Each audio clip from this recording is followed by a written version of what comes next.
Hello everyone, this is Clergy Kimberly T. Bautista and I'm together with Miss Raisa and Nerfil, and we are here to discuss the Module 6 Components of Special and Inclusive Education Part 1.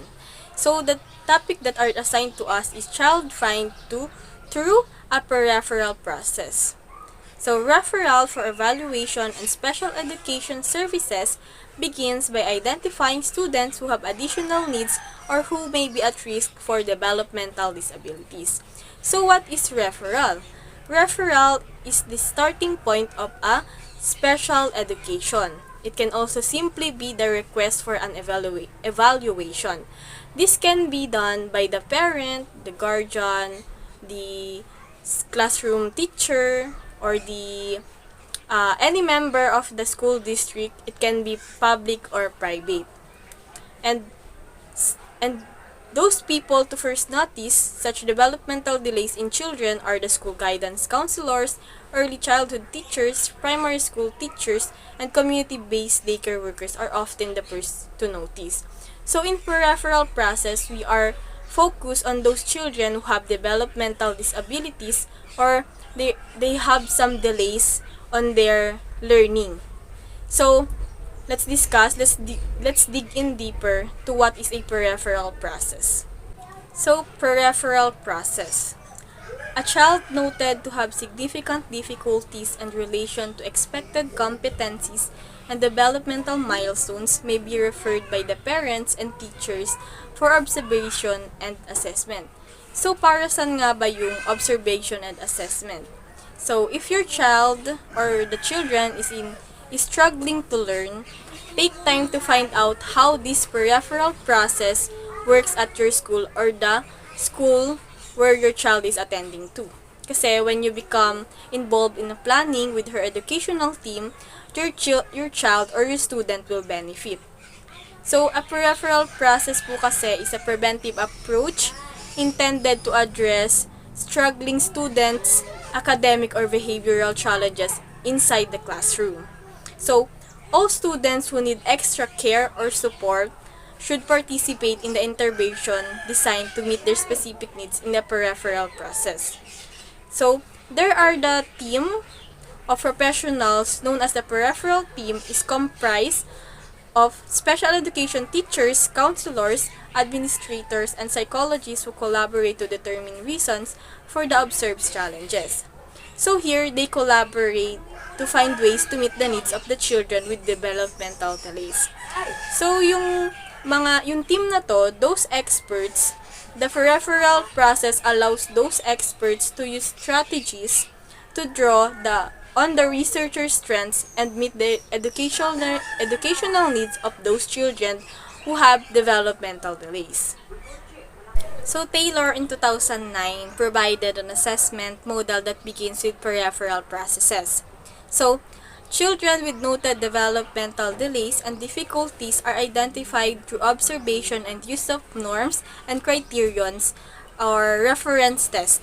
They are not immediately referred for special education testing but first provided with the necessary academic and behavioral support needed to address those noted challenges. So, in peripheral process po kasi is it ensures your child or student's reasonable accommodation and modification before she's referred for special educational assessment. Because sometimes a change in the classroom can turn her performance around and make it unnecessary to consider special education services. Those people or those team professional, they are using strategies that draw your child's strengths and meet her educational needs. So, using those strategies, they can put her back on the road in academic progress. So the peripheral process help the child or the students to be on their academic progress and help them with their developmental delays. So very young students who are at risk or are suspected to have additional needs may also be identified through community-based screening. And they can also be used of the checklist Early Childhood Care and Development ECCD, which are used by social workers to covers items expected for a child's typical development. So I did some research about the ECCD, and it's a good thing that there is a Republic Act that promotes uh, the rights of the children of survival. So it is the Republic Act 8980. So it promotes the rights of children, development, and special protection with full recognition of the nature of childhood and its special needs. So this Republic Act, this state, shall institutionalize integrated system of ECCD, or the early childhood care and development, that will serve the children with the age of 0 to 5 years old, including children with special needs, and respect for cultural diversity, with the end in view of improving the quality of life for them. So, because of this peripheral process, it provides a space for teachers and other team members to discuss how to meet the students' needs. And it also empowers general education teachers with a variety of strategies to better serve diverse learners. And lastly, it prevents overrepresentation from a particular group of students in special education. So once a program of peripheral intervention has been designed, implementation and evaluation follow to determine how effective it is in addressing the needs of the child. So let's discuss the 4 stages of peripheral process. So, although schools might call the peripheral teams by different names, or outline somewhat different procedures for those teams to follow, the peripheral process itself can typically be divided into 4 distinct stages. The first one is initial identification. So this is the recognition of the potential problems, parent or teacher's observation, review of school records, classroom, and observation. The second one is determination of the teacher's areas and strategies. Dito naman is nahati na sa small group instruction and direct instruction. The stage for implementation of teaching program. It is the additional in-class or after-school support, modification of classroom environment and behavior, modification of instruction to address potential need. And the last one stage is the evaluation of teaching program. It determines the effectiveness of programs on learning and behavior. So, on the next slide, Ms. Riza and Rufil will discuss the peripheral strategies that under the peripheral process. Good day everyone, I am Riza Novella Rufil, and now let's talk about pre-referral strategies. So pre-referral strategies are designed to provide immediate instruction and behavior management support to a child. So it is an intervention serves as one mechanism for screening students who may be eligible for special education. Basically, these are the different strategies and techniques that will lessen the number of cases referred for special education and make efficient use of time and financial resources that could have been spent for special education assessment. And through pre-referral strategies, this will also lessen the tendency of over-referrals for special education. So the examples of pre-referral strategies are observation of the child's behavior, including interactions with parents, teachers, and peers, interview parents and teachers to gather more information about the child. So, as a person na madalas nakikipag-interact sa bata like parents, teachers, and peers, so sila yung magsisilbing main source of information about the child.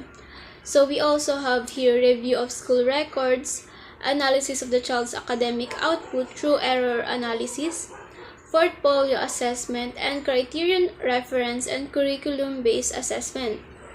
Depending on the information gathered, corresponding changes can be made to manage the child's need, such as modification in the classroom environment, like seating arrangement, group change, teachers' proximity in class, instructional support, and relevant classroom and behavior management. Okay, so if you have the information now, you can now be able to know if something is not right with the child. and this would also make it easier for us to come up with an idea kung paano nga ba natin matutulungan yung isang bata. Like for instance, may isang student na mababa ang performance task niya. And dahil nga nagtanong-tanong ka din sa mga kakilala ng bata, nalaman mo na mahina pala yung pandinig ng bata. Then, nakaupo pa pala siya sa pinakalikuran, kaya mas lalong hindi pala niya naririnig yung mga discussions.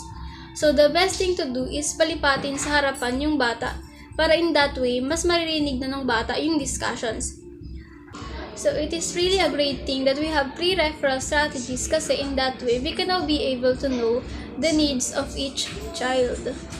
But if despite provision of additional support, struggles and difficulties persist, then the child is referred for assessment within the school if such services are available, or you can also refer to a professional for further assessment. Like for instance, yung student na mahina yung pandinig to the point wherein habang tumatagal, mas lalo siyang hindi nakakarinig. Kahit pa nailipat na siya sa front row. What the child need now is proper assessment. Or kailangan na siyang matignan ng professionals to identify if mas makakabuti ba sa bata if matututo siya through special education. So, the important thing is the teacher have implemented a variety of approaches and practices to ensure that support is provided before formal assessment. So, that's all for our presentation. Thank you for listening.